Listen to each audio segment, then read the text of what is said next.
Sa atong unang pagbasa, gihisgutan nga usa ka hari sa Israel sa daang kasabutan nga Laghudas mi ila na nga doon nagyoy kalag ang tao. Maunang nagpaamot siya sa mga katawhan para sa mga nangamatay nga mga kauban nila. Nga ila tong gihalad sa templo. Ilang gipadala ngadto sa templo gihalad. Mao na ang atong tradisyon nga mohalad gitag mga pamisa sa mga nangamatay. Kay mituo siya nga kanang naay pagkabanhaw. Pero ang nagsabwag nga mabanhaw ang tao mauna si Jesus. Diha na jud niya giklaro nga mabanhaw ta. Sa una di pa na klaro. Pero sa kasing-kasing sa tao tungod kay image and likeness of God man ta, automatic gina ang gitawag nato kahibalo. Isag di pa ta tudluan, doon na gitay kahibalo nga naagi kalag ang tao. Tuo ba mong naamoy kalag? Ge, lingi ay mong tupad. Inakumusta na ron imong kalag. Kay usahay no, ang ato ra gyud pumustahan kita. Kumusta man ka? Kumusta man ka karon? Ang gi-refer na to ana, ang lawas ra gyud. Wa kay sakit, gwapa palagi ka, pila na edad nimo? Di lagi klaro. Mga inana ba? Or sobrara lagi. Ang imong naong sobrara sa imong edad. Anang mga inana ba? Kutob ra gyud ta sa atong physical, pero kanindot unta labi na diha sa pamilya ba? Magpangumustahay ta, musta man imong kalag? Ana, himsog pa ba o masakiton? Ana, nagsubay pa ba sa dalan padong sa langit o nagsubay sa dalan padong sa impyerno? Kay kanimang kong kalag, mauni ang bahin sa atong pagkatao nga maoy mo padayon, maoy mo dala sa atong kinabuhi ngadto sa wa nay katapusan. Unya og nagsubay na siya sa dalan padung sa impyerno, purting luoya ning kamot ka dinhig panindot sa kinabuhi, panindot sa balay, panindot sa kyanan, panindot sa imong nataran, secured gyud ka hasta dinhi sa asa maglakaw-lakaw, magdagyog paypay kay di gyud gusto anang init. Unya padung ra di ka ngadto sa kalayo nga dili mapawong na luuya no. Karon uso naman ganang di baterya nga kanang electric, kanang gamay ba nga fan ba, selfish kay tanan, ako ra gini, ako abot ya, ako ra ni, ako ra. May tato magdamo katong dako aron ni gana ba kanang maapil ang nas luyo. Iya ra gyud ana anas naong ngari ana ari na mas buko-buko. Nag-anam na gyud ka selfish no. Na karon sa ikaduhang pagbasa, niingon si San Pablo, ang nindot kaing assurance nga kitang tanan malangit kung motuo ta o mo salig ta ni Kristo. Nga naman, kay matod pa niya, grabe ang gugma ni Kristo nato. Sa wap aga ni tamutuo niya, sa dihang kita mga makasasala pa, sa dihang kita kaaway pa sa Dios tungod sa atong pagkamakasasala, kinis Kristo nagpakamatay para nato. Mo nang niingon siya, kung si Kristo dapig nato, kinsa pa may mukontra nato. Pasabot, kung ang judge suod na nato, kinsa may mukonbikto nato ngadto sa prisuhan. Di ba? Ang prisuhan nga tinud-anay mao ang impyerno. Ang tinuod nga kagawasan mao ang langit. Mo'y tinuod nga kinabuhi. Nya kung ang maghukom, kay ang bugto nga muhukom, maora man si Kristo. Nya kung suod na to siya, nya sa wap agay ta makigsuod niya, nagpakamatay na siya para nato. Siguro kitang malangit. No? Sige, ikaduhang lingi sa imong tupad. Ing na suod mong Kristo. Ganun. Mata na. Ing nasuod mo ni Jesus. Sumo na sa nay atong angay ipangutana sa atong kaugalingon, suod ba ko ni Jesus? Ana. Niila ko nga na ako'y kalag. Kinsa may ni-secure sa akong kalag? Ako o si Jesus? Kay wa ra bagi usa nato nga makaluwas sa atong kaugalingon. Matod pa ni Kristo, walay makaadto sa amahan kundili pinaagi kanako. Mao na diha, nindot kayo na makigsuod tas Ginoo kay siya ra gud ang way. Karon daghan kaayong mga nahitabo sa kalibutan. Alay suod kay na kong pamilya, kaning kapitan sa Busay, mga kuan kanang pamador ang apelyido ana nila sa ilang pamilya. Apil yung ilang balay og ka landslide. Itong des Busay ba karon ba dako kay landslide. Oh, may grahe. Ang mga suod man gid nako nakamisa man ko na dito sa ubos. May gani wa tumatol pag so, dito ko nagmisa tong namatay ilang amahan. So kana bang panghitabo yun ana way siguro ugma kamo na say maigo sa landslide. Ana no? Or mukalit baglinog unya lamyon inyong balay nga tuslaw. Ibilin ra ning parokya ug ang kumbento. Haron ako'y mumisa. So kining atong lawas pariharanis mga balay, pariharanis mga yuta, na usahay mag-ilog patas utlanan. Karon kinsa pa'y mag-ilog sa utlanan na ng ilang yuta? Ngagi dalos na mga tusubos, yan na gani proposal nga paibakwita na kay murag asa kutob na nga murag na miligro nga mo irog na sad. Kinsa pa'y mag-ilog? Muna usahay concern kay taning yuta, concern kay taning atong lawas, kausara ni siya.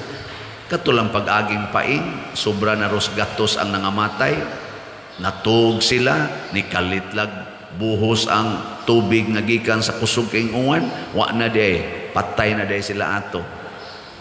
Ana ba? So, ang ato giduntang ampingan, ang kalag, dili ang lawas. Ngayon, saan man pag-amping sa kalag?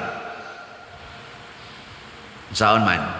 Ingos Kristo, I am the way. Subay nako. Kana wa gilan slide diha basta mo subay ka nako. Nya unsa may dalan ni Kristo? Una, ang dalan sa gugma. Ang paghigugma ay ayaw gyud pangaway. Wa mo roy kontra. Ha? Husga. Ay pamakak.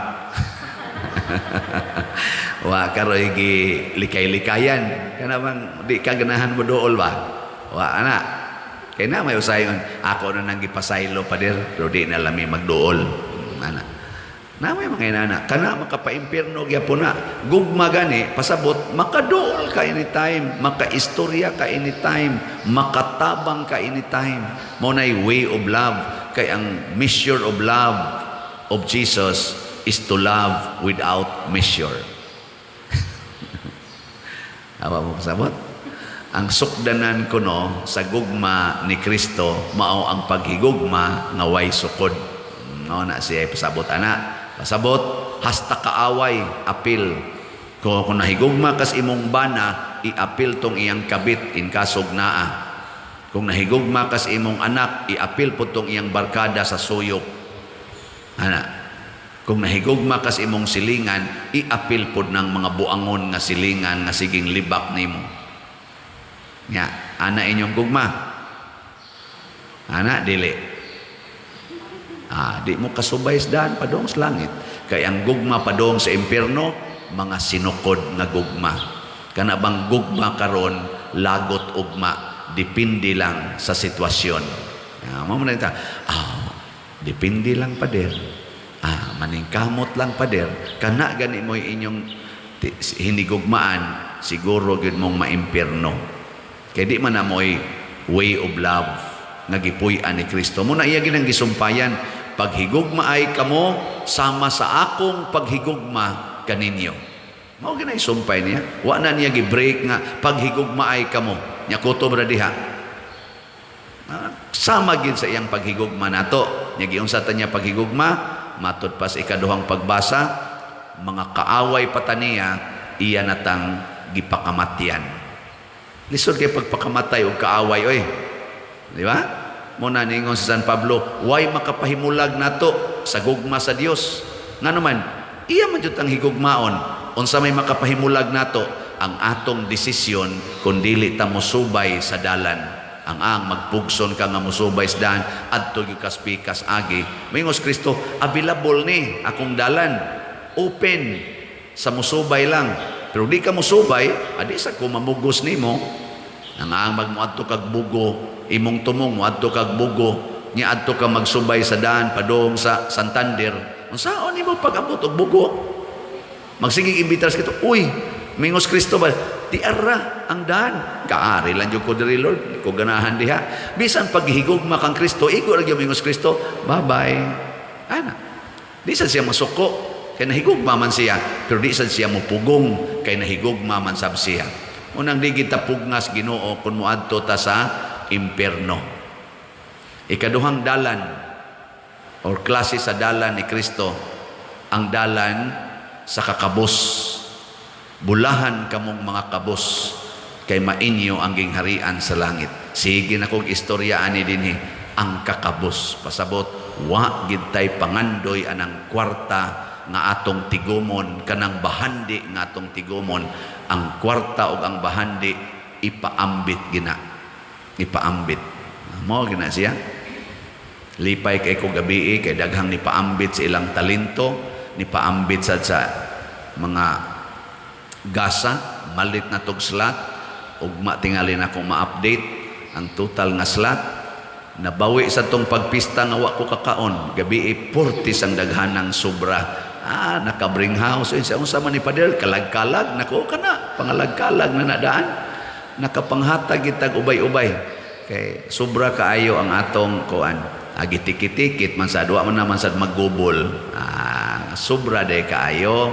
Nang nabaghuan lang ko atong nahurot lang dayon. Tikit-tikiton bitaw da sobra lagi. Pero gigubol pa to, gi-display pa to diha, para atong gibuhat na to, nya damagan atong mga impiernohonon kay mga naong. Di gito, kuwang to, kuwang. Kay mao ra mangyapong gidaghanon na. Na siya.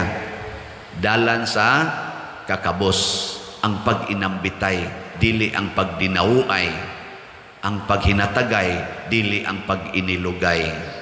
Ana, muna'y kinabuhi sa kabos, manggihatagon. Ingka ka na lagi mga pobre pa der, kusog malaki ng moilog, dili na sila tinuod nga kabos. Dato na sila, munang mangilog yun. Ana, ang kabos, sama na Mother Teresa, sama nilang St. Francis of Assisi, San Isidro Labrador, San Vicente Ferrer, nagpuyo nga kabos, siging panghatag.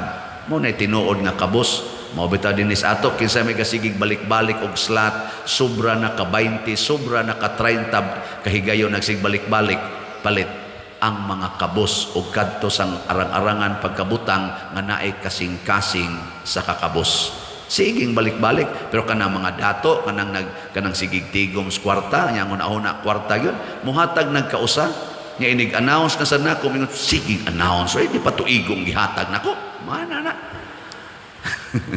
Pero kamo na mo nang huna-huna. Sige baligyag slot pader o pa man ginamahuman. Naana mo, impiernohonon mo. Ikatulo, ang dalan sa pag-antos, the way of the cross. Di na lang ito na elaborate, klarong kayo ng cross diha. Pasabot, higugmaa ang imong kasakit. Kay maunay dalan padong sa langit. So kanimoy tulo ka main properties sa dalan nga ipasubay ni Kristo. Ang dalan sa gugma, ang dalan sa kakabos, ug ang dalan sa pag-antos hangtod sa kamatayon. Siguro gyud kang malangit. Sige, lingian na imong tupad katapusang lingi. Ing naganahan ka mo subay anang dalana. Sige, pangutan ba? Ganahan ka? Subay anang dalana. Nga mayo gani, ganahan kay ko, na pwede na ka mamatay. Sige, manindog na ta.